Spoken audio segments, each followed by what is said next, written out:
Bienvenue dans le cadre de votre formation. Nous allons démarrer aujourd'hui la capsule sur le référencement naturel ou encore SEO. Le référencement naturel, aussi appelé Search Engine Optimization, donc SEO, d'accord, SEO, c'est l'action générique d'inscrire les sites internet dans les grands moteurs de recherche.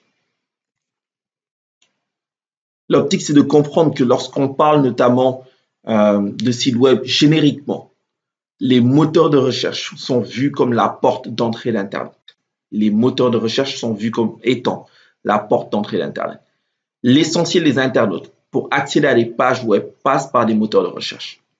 D'ailleurs, il y en a qui, par faute de culture numérique, appréhendent Internet par les moteurs de recherche. Pour beaucoup, Google est Internet. Donc, Google est un moteur de recherche. L'optique du référencement, c'est de positionner ces pages web pour améliorer leur classement à partir de recherches qui vont être effectuées par les utilisateurs. C'est l'une des principales sources de trafic pour un site web. Et la visibilité qui est obtenue par le référencement naturel est gratuite. Google détient l'essentiel de la part de marché à travers le monde quand il s'agit de recherche. Donc, c'est le moteur de recherche le plus populaire au monde et en termes de part de marché, il n'y a pas photo.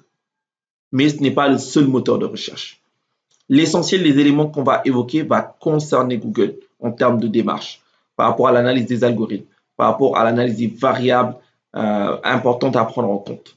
Mais il faut juste comprendre que dans certaines situations, si on est appelé à utiliser d'autres moteurs de recherche, certains éléments peuvent changer. Cependant, l'essence de ce qui est évoqué ici concerne l'ensemble des moteurs de recherche. Donc, même si Google est le moteur de recherche le plus populaire au monde, avec une part de marché qui atteint ou même dépasse les 90% dans certains pays ou dans certaines zones, ce n'est pas le seul moteur de recherche au monde. Donc, Bing, DuckDuckGo, Yandex, Baidu sont aussi des moteurs de recherche. L'idée, c'est de vraiment comprendre le moteur de recherche qu'on utilise pour pouvoir exploiter l'ensemble du potentiel offert en matière de référencement naturel. Donc, il peut être intéressant de comprendre le décalogue philosophique de Google, mais surtout de comprendre comment fonctionnent les algorithmes des moteurs de recherche. Les algorithmes de base pour les moteurs de recherche fonctionnent sur la base d'une équation simple qui prend en compte plusieurs variables. Donc, on peut lister le Keyword Usage Score. Donc, keyword, KW, keyword, va désigner les mots-clés. Donc, l'usage des mots-clés va être un élément important pour déterminer effectivement les éléments en termes de résultats. Ensuite, la force du nom de domaine. La force du nom de domaine qui dépend essentiellement de l'ancienneté du nom de domaine et de l'existence des mots-clés dans le nom de domaine. Ensuite, on a l'inbound link score. L'inbound link score qui désigne le jus de lien. Donc, le jus de lien qui va se construire à travers la stratégie de netlinking, de backlinking, pointant sur le site web. On a ensuite le user data, donc qui va désigner l'ensemble des données utilisateurs et qui va prendre en compte les spécificités de l'utilisateur pour améliorer les résultats de recherche. Ensuite, on a le Content Quality Score. Donc ça, c'est la qualité du contenu. La qualité du contenu va être un élément important aussi pour déterminer les résultats de recherche. À tout ça va venir s'ajouter les boosts manuels. Donc les manual boosts qui peuvent notamment être posés par un ensemble de techniques qu'on va évoquer. Donc des techniques qu'il faut essentiellement envisager white hat, c'est-à-dire autorisées. Donc qui peuvent notamment se faire avec l'aide du moteur de recherche, en l'occurrence pour Google à travers une plateforme spécifique qui s'appelle la Search Console Google. Et de tout ça, on va enlever les pénalités manuelles et les pénalités automatisées. Et ça va permettre notamment de déterminer le PageRank. Pour une recherche quelconque, il existe des milliers, voire des millions de pages web correspondantes qui contiennent des informations utiles. L'optique du moteur de recherche, c'est de trier l'ensemble de ces résultats et d'offrir les meilleurs résultats susceptibles de satisfaire l'utilisateur. Et pour ça, les moteurs de recherche vont s'appuyer sur des algorithmes.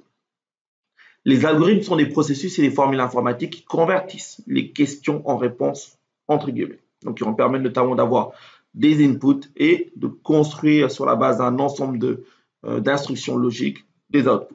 Le PageRank, qui est l'algorithme de base de Google, aujourd'hui s'appuie sur plus de 200 signaux qui vont permettre de deviner ce que l'utilisateur cherche exactement.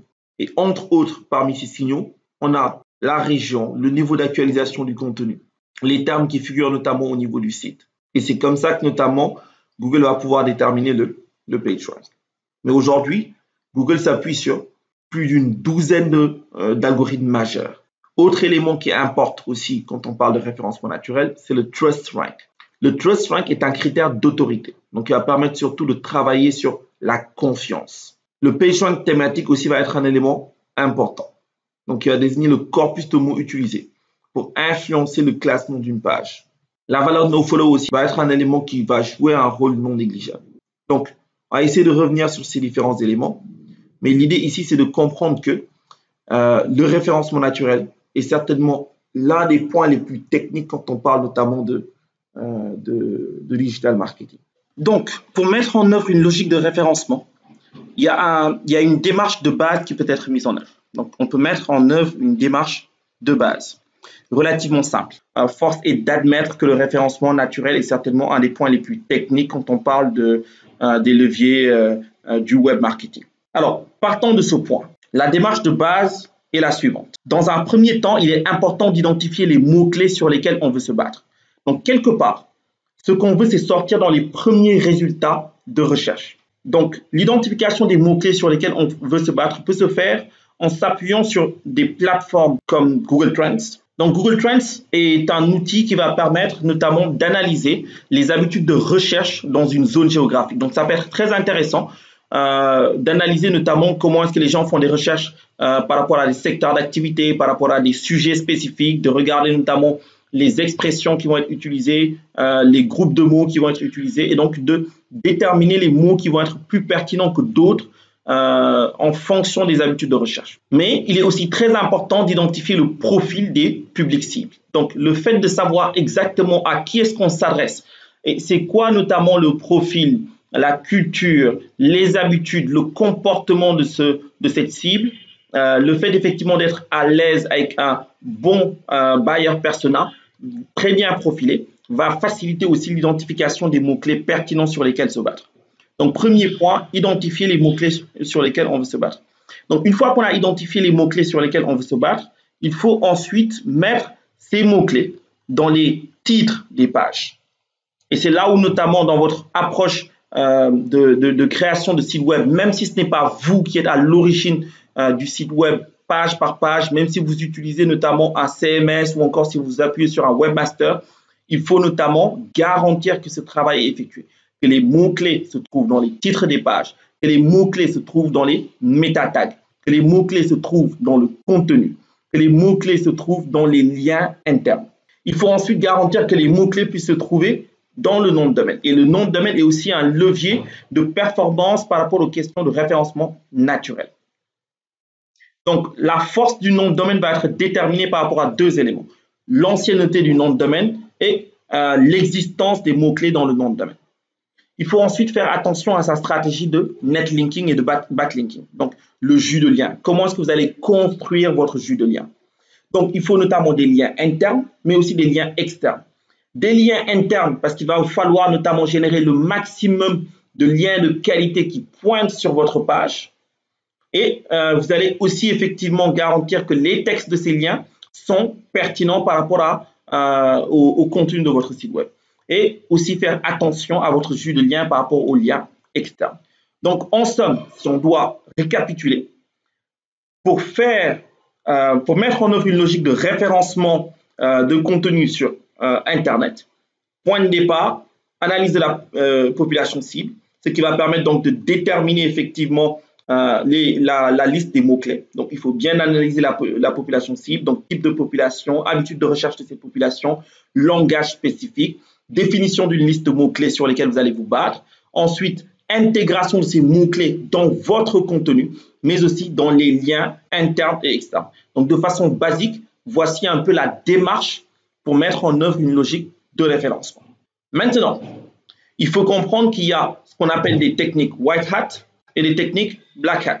Ce sera tout pour la capsule d'aujourd'hui. Je vous donne rendez-vous à la prochaine pour notamment approfondir ces questions de techniques Black Hat, White Hat et Grey Hat.